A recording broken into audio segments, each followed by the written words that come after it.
Welcome back to the Better People Podcast. Today, we continue a rare and needed conversation between two former pastors who both deconstructed their faith, but landed in very different places. One no longer sees the Bible as authoritative. The other still believes in God, but with a reimagined lens. This isn't a debate. It is an honest exchange, rooted in curiosity, not certainty. You'll hear conviction, doubt, and maybe even unexpected connections. Let's lean in, not to fix or fight, but to understand. For you know that I believe that the fastest way to understanding is by listening. I do have a question for Felix. So as I was listening to you, one of the questions came to mind was, do you think that it was the church, the traditions, the people, the interpretations handed to you that you are distancing yourself from, or that may have led to that distancing? Or is it God? Is it faith in this God? Or does it have more to do with the church? For lack of a better term. So it started with just first, just the for lack of a better term, like the denomination that I was part of. Like, okay, it's bigger than that. Then it kind of morphed into like the universal church. Like, okay, like all of the church, like we're all off. Like this is, when I put it next to scripture. And then it was the book, and then it's God. And even as I look at the God of the scripture, when I look at like those characteristics, there's just first the stories started wiling me out, right? Just because how, again, the idea of justice and how I was looking for justice. So that part broke down, but then even like the characteristics of that character. When I look at that character and I put that character next to like an abusive husband or boyfriend, like jealous, anything that you do good, it's because of me. If I have to punish you, or if I have to treat you badly, it's because it's for your own good, and it's because I love you. And make sure whatever happens, you better not ever leave me, or else the consequences will be. So when you think about like that's how I see that guy in that book. I see that guy as someone who isn't about justice, but more so about power. Because I'm more powerful, I get to make the rules and I get to set the parameters, whether they make sense or not. Like, because I have power, this is what it is. And, and because of that, because of this power that I have, like, y'all need to worship me. And in the afterlife, that's all y'all gonna be doing is worshiping me. And so I think it's that those ideas that kind of mess with me. And even like the idea of like this is and all of that I just talked about, even those characteristics that are shared with the abusive husband or boyfriend are presented as love. And so it's just, that's the part that is like I can't rock with you.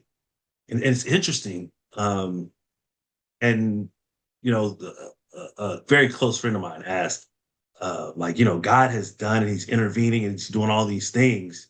And my issue is like, but he's also choosing not to intervene in some pretty horrific as he's choosing not to intervene because he could based off what we're saying. And he said, well, what happens if I'm right and you get to heaven?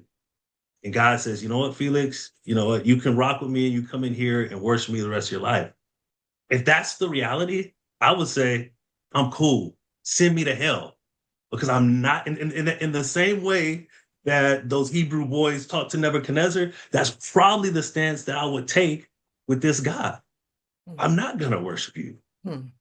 Because this is it's just power. Mm-hmm. Mm-hmm. It's just power. So Joseph, so I would say like if there's that place called hell, I'll take that before I worship you for the rest of eternity. So you know what you mentioned, there are these horrendous things that God is choosing not to respond to. Share some of those things. Thousands of people are dying of starvation every day. Yes.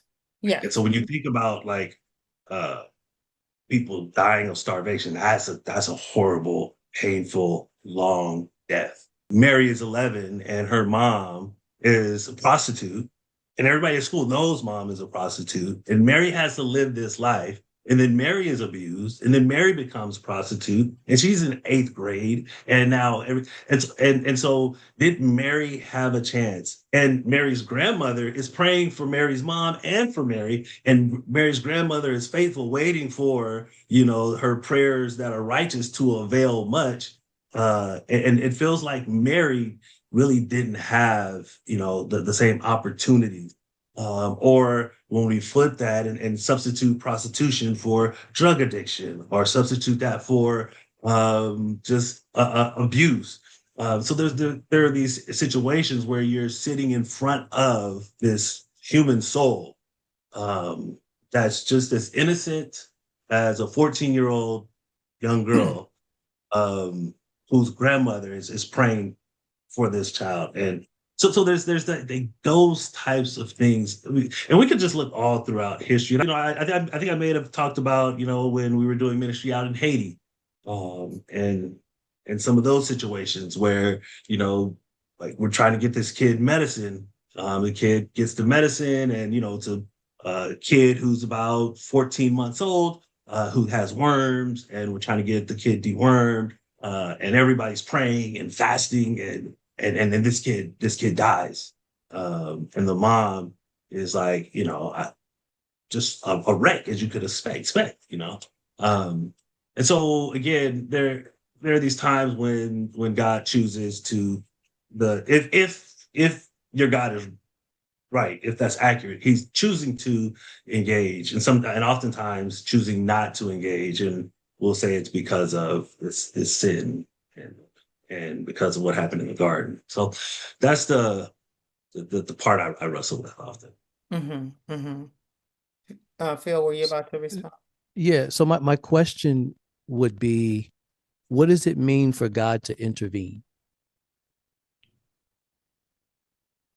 What does that look like? And does that mean that God has to intervene every single time there's any suffering in the world to where there's no suffering at all?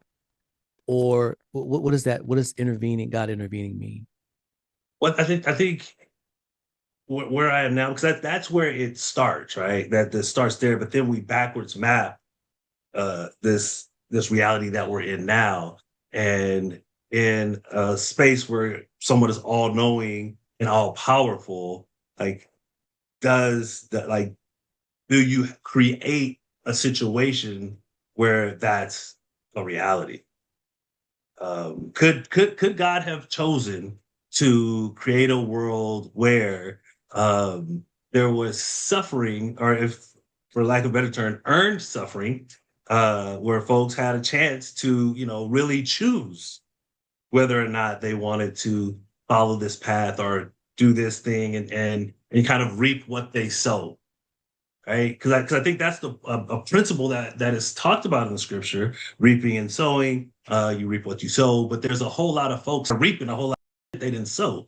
And so, could God, because he's God, he could do that. So he could create a space where that's a true reality, where there's true reaping and sowing.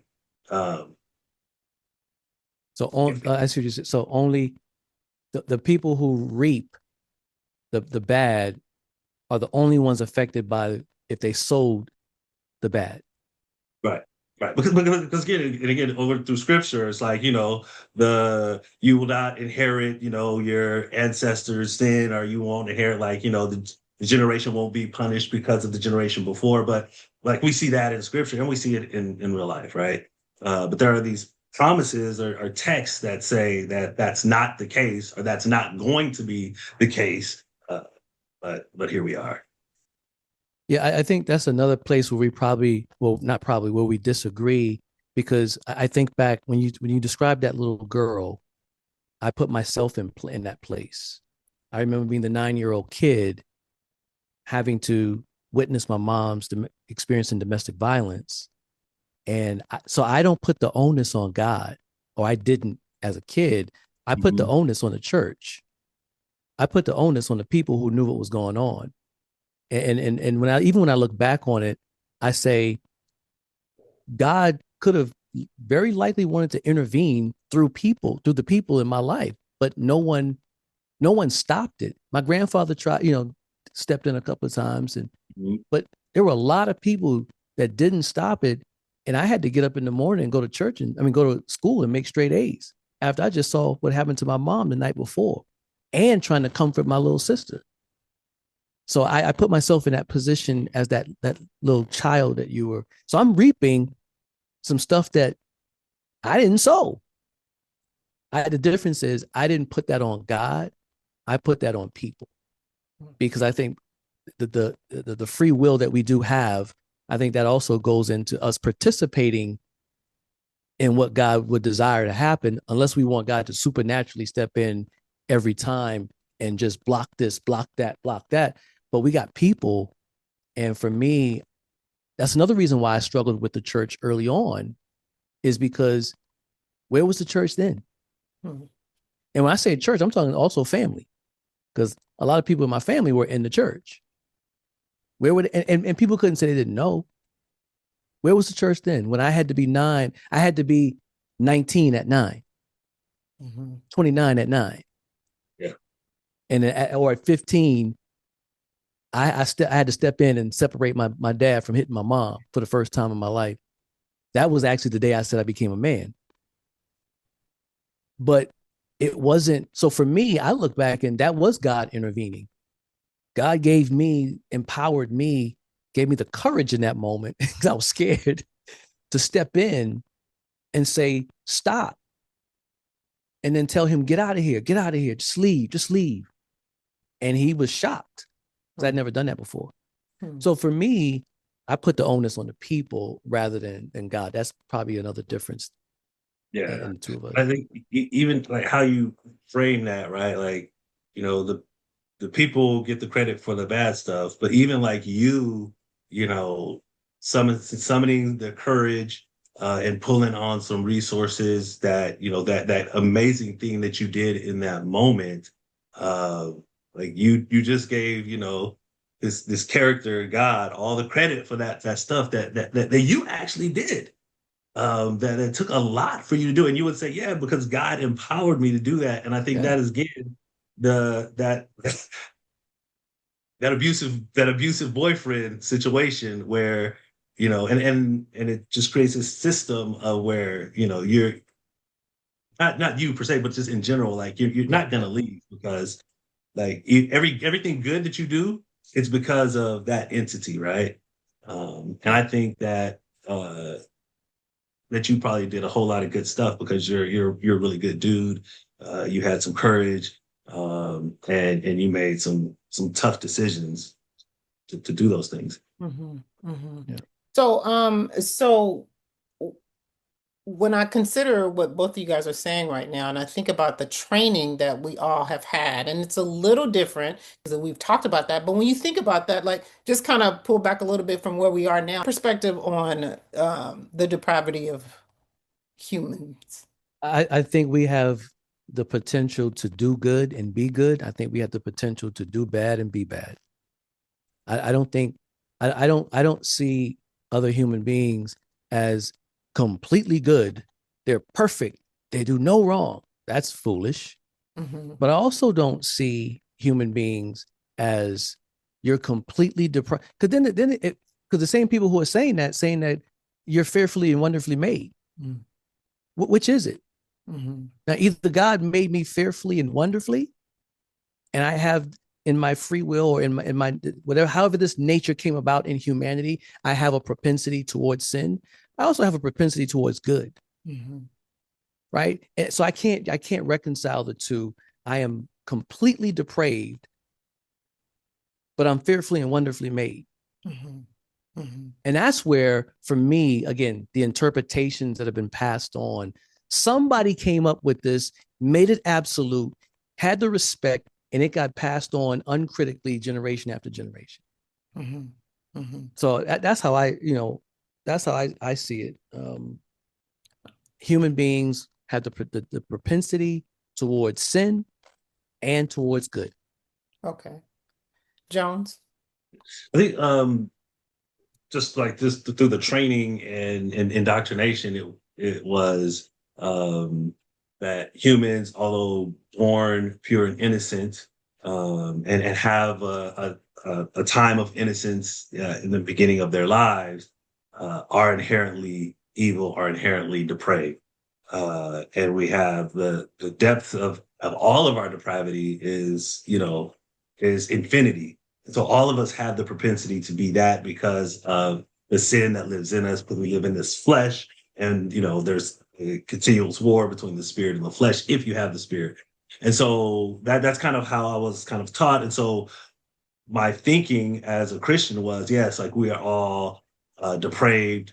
I'm depraved, like outside of Christ, like I am a mess. That was a theme that I've said most of my time as a Christian. Um, and the only reason that I do anything good is because of the Christ or the Spirit that lives inside of me. I think where I am now, I think I'm more aligned with where Dr. Allen is that based off of our nature and nurture, the experiences that you have as you're coming up or form your propensity to sin or your propensity to misstep or to do evil or to do good. And I also think there's some biological factors, some chemical factors, and all those types of things that come into play as to like how we move and be. Yeah, I asked that. Absolutely. Oh, go ahead, Phil. No, I just wanted absolutely. We have never been taught to consider trauma. We've never been taught to consider the chemical and any chemical imbalances, things like that. We've just never been taught to consider those things, right? Mm-hmm. And I think it goes back to this theology that was designed, in my opinion, to control individuals or the masses. I think that's one of my biggest critiques of the church is the church produces believers, not thinkers. So yeah, to tell you that you are completely depraved, not only are you going to be, we're trying to get you to be dependent on God, but also God's representatives, clergy. We know what's best for you type of thing. So I think all that plays into it in my mind. Mm-hmm. I think the thing you just said that theology was designed to control. And so Not theology. Let me correct that. Not theology in general. Because theology is talk about God, your view of God, right? But if I get specific, that white, conservative, evangelical Christianity tied to white supremacy, it's deeply embedded in it. That theology, okay. patriarchy, and is tied into that as well. So that's what I'm talking about when I critique John, that. you were about to respond? Well, I was gonna say I think in we find those same characteristics in Judaism and in Islam as well. Those same tenets that you were just speaking of that do control. And but the flip side to this depravity conversation around like the theology teaching you that you need these representatives, I would say like that is the one redeeming factor of the theology is the community that it develops and builds for people to be a part of. um, and it's rough because like the manipulation to get folks to commit to this community, does that outweigh the benefits of having community? So I think that's the juggle there. That I think again, to me, that's the redeeming quality of what those three Abrahamic religions produce. that there is this sense of community, and oftentimes the community helps people function and navigate life better. But again, on the flip side, it creates this groupthink or this group indoctrination that perpetuates the lack of thinking or thinking critically. Mm-hmm. Mm-hmm. Yeah. Yep. You know, I'll say that the position that I try to sit in right now, I really want to listen because I really value other people's perspectives and their journeys. And I try not to insert what has happened to me in this, but I think we all have kind of gone through one thing in particular that if it didn't change things, it caused a hard pause, a hard stop, which is white supremacist um, Christianity. You've been listening to part 2 of this rare and very important conversation.